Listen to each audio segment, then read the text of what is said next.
नमस्कार साथियों, मैं हूं कृष्णानंद सिंह और आप देख रहे हैं YouTube channel education portal Krishna. आज के इस वीडियो के माध्यम से विशिष्ट शिक्षक का ऐच्छिक स्थानांतरण की प्रक्रिया क्या है उसको समझने का प्रयास करेंगे। पिछले दिन सक्षमता परीक्षा संपन्न हुई, उसके बाद आंसर की भी शिक्षा विभाग की ओर से जारी किया गया। आंसर की सहायता से शिक्षक अभ्यर्थी अपना अंक देख चुके हैं, अपने आप में आश्वस्त हो चुके हैं कि हमें कौन सा ऑप्शन प्राप्त हुआ था। जिस समय सक्षमता परीक्षा के लिए फॉर्म फिलअप हुआ था उस समय 3 जिला का ऑप्शन मांगा गया था।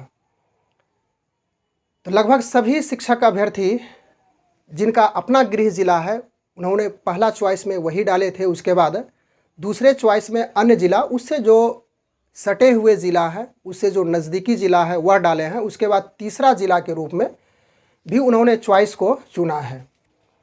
तो अब आंसर की सहायता से वे अपने आप में आश्वस्त हो चुके होंगे कि हमें कौन सा ज़िला प्राप्त होगा।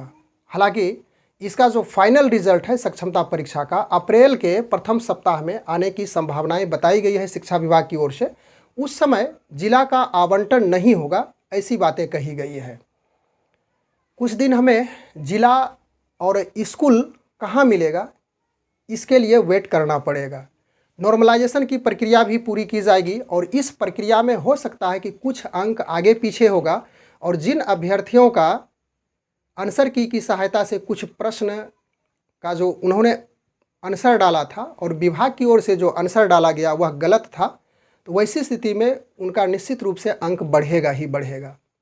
तो हम लोग खास करके यहाँ पे ऐच्छिक स्थानांतरण की प्रक्रिया को समझेंगे और यह ऐच्छिक स्थानांतरण की प्रक्रिया बिहार विद्यालय विशिष्ट शिक्षक नियमावली 2023 में स्पष्ट रूप से लिखी हुई है। उसी को हम लोग सरल रूप से यहाँ पे समझने का प्रयास करेंगे। यह जो ऐच्छिक स्थानांतरण की प्रक्रियाएं होगी वह राज्य के अंतर्गत होगा, यानी कि राज्य में आप कहीं भी ऐच्छिक स्थानांतरण को प्राप्त कर सकते हैं। लेकिन 3 जिला का जो ऑप्शन है वह सबसे पहले मेधा अंक के आधार पर वह जिला आपको प्राप्त होगा। उसके बाद कुछ समयावधि के बाद, कुछ समय लगने के बाद पुनः आप ऐच्छिक स्थानांतरण को प्राप्त करेंगे। मेधा क्रमांक मुख्य रूप से आधार माना जाएगा पहला जिला के चॉइस के लिए, इसे मैं बार बार रिपीट कर रहा हूं। और जिला के जो जिला शिक्षा पदाधिकारी हैं उसके आधार पे शिक्षा के अधिकार अधिनियम जो छात्र और शिक्षक का रेशियो है, छात्र और शिक्षक का जो अनुपात है 30 और 1 का अनुपात, या तो फिर जनहित के आधार पे जहाँ पे ऐसा प्रतीत हो रहा है, ऐसा लग रहा है जिला शिक्षा पदाधिकारी को कि यहाँ पे उन शिक्षकों का स्थानांतरण किया जा सकता है, तो जनहित के आधार पर उनका जिला के अंतर्गत या तो फिर जिला के बाहर स्थानांतरण होगा। इसके लिए ऐच्छिक स्थानांतरण की जो प्रक्रिया है उसके लिए शिक्षा विभाग की ओर से कुछ समयावधि निर्धारित की जाएगी। अब हम लोग यहाँ पे इस समयावधि को स्पष्ट नहीं कर पाएंगे, कारण कि बिहार विद्यालय विशिष्ट शिक्षक नियमावली 2023 में इसकी कोई स्पष्ट रूप से चर्चा नहीं की गई है। जब आप विशिष्ट शिक्षक के रूप में स्कूल में योगदान करेंगे, ज्वाइन करेंगे, तो उस समय से आपका यानी कि 0 से प्रारंभ होकर के आपका एक्सपीरियंस बढ़ेगा, यानी कि वहीं से समयावधि की काउंटिंग की जाएगी। पहले आप जो भी अनुभव प्राप्त किए थे शिक्षा के क्षेत्र में, शिक्षा अनुभव, वह आपका नगण्य यहाँ पे माना जाएगा। शिक्षा विशिष्ट शिक्षक जब आप बन जाएंगे तो वहाँ से समयावधि का गणना किया जाएगा और उसके बाद उस अवधि के अनुसार से आप ऐच्छिक स्थानांतरण के पात्र हो जाएंगे। परीक्षामान यानी कि जो प्रोबेशन पीरियड है, परीक्षा अवधि, तो उसकी बात करें तो समान रूप से 2 साल निर्धारित किया गया है। 2 साल में आपके क्रियाकलाप, कौशल, आचार विचार शिक्षा विभाग की ओर से देखा जाएगा।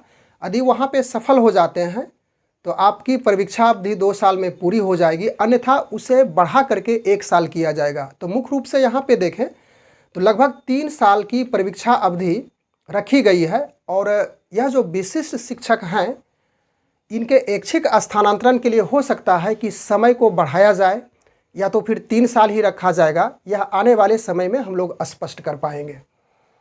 ऐसे मामले में संबंधित शिक्षक की जो वरीयता सूची है वह बनाई जाएगी।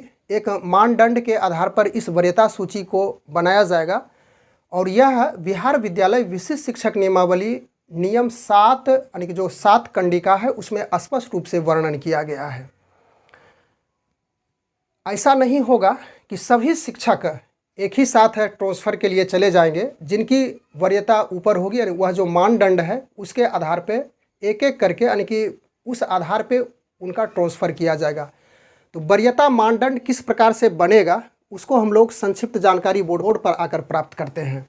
वरीयता मानदंड इस प्रकार से बनेगा कि वैसे नियोजित शिक्षक जो प्रशिक्षित हैं और प्रशिक्षित वेतनमान प्राप्त कर रहे हैं उस तिथि से, यानी कि जब से वह प्रशिक्षित वेतनमान प्राप्त कर रहे हैं उसी तिथि से उसकी वरीयता का आकलन किया जाएगा। सपोज कीजिए कि प्रशिक्षित वेतनमान प्राप्त करने वाले कुछ ऐसे शिक्षक हैं, 2 शिक्षक हम लोग यहाँ पे एग्जाम्पल के तौर पे चलेंगे, और यह 19/2/2019 से प्रशिक्षित वेतनमान प्राप्त कर रहे हैं। और कुछ ऐसे भी शिक्षक हैं, दूसरे शिक्षक, यह भी 19/2/2019 की तिथि में प्रशिक्षित वेतनमान प्राप्त कर रहे हैं। तो इस स्थिति में यहाँ पे दोनों इक्वल होने की स्थिति हो जाती है। तो इन दोनों शिक्षकों का डेट ऑफ बर्थ देखा जाएगा। पहले शिक्षक का यदि जन्म तिथि 5/1/1981 है और दूसरे शिक्षक का जन्म तिथि 5/1/1980 है, तो इस स्थिति में 5/1/1980 को यानी कि दूसरे प्रकार के शिक्षक को, दूसरे शिक्षक को वरीय माना जाएगा और इसका ऐच्छिक स्थानांतरण इन पहले वाले शिक्षक से पहले होगा।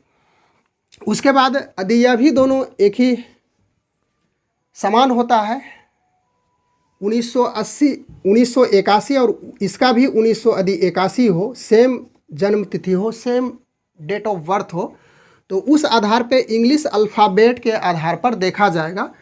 सपोज कीजिए कि पहले वाले शिक्षक का यदि नाम अमन कुमार है, अमन कुमार, और दूसरे वाले शिक्षक का नाम चंदन कुमार है, तो वरीयता सबसे पहले ए, शुरू में ए आता है, इसकी वरीयता पहले बनेगी अल्फ़ाबेट के अनुसार से। उसके बाद सी आएगा, तो यह वरीय शिक्षक कहलाएंगे अमन कुमार। और यदि इस अनुसार से कोई भी नियम लागू नहीं हो पाता है उन शिक्षकों के लिए, तो उस आधार पे विभाग उनका निर्णय करेगी कि कौन सा शिक्षक वरीय कहलाएंगे। तो इस प्रकार से एक छोटे से अंतराल में हम लोग इस बात को समझने के लिए उपस्थित हुए थे कि विशिष्ट शिक्षक का ऐच्छिक स्थानांतरण किस प्रकार होगा और कितने समयावधि, लगभग हम लोग इसमें चर्चा की है कि कितने समयावधि के बाद उन्हें ऐच्छिक स्थानांतरण जिला में या जिला के बाहर प्राप्त हो सकता है, और इसके साथ साथ वरीयता का जो क्रम है वह किस प्रकार कब से बनेगा इसकी भी जानकारी प्राप्त की है। बस आज के वीडियो में इतना ही। Thanks for watching.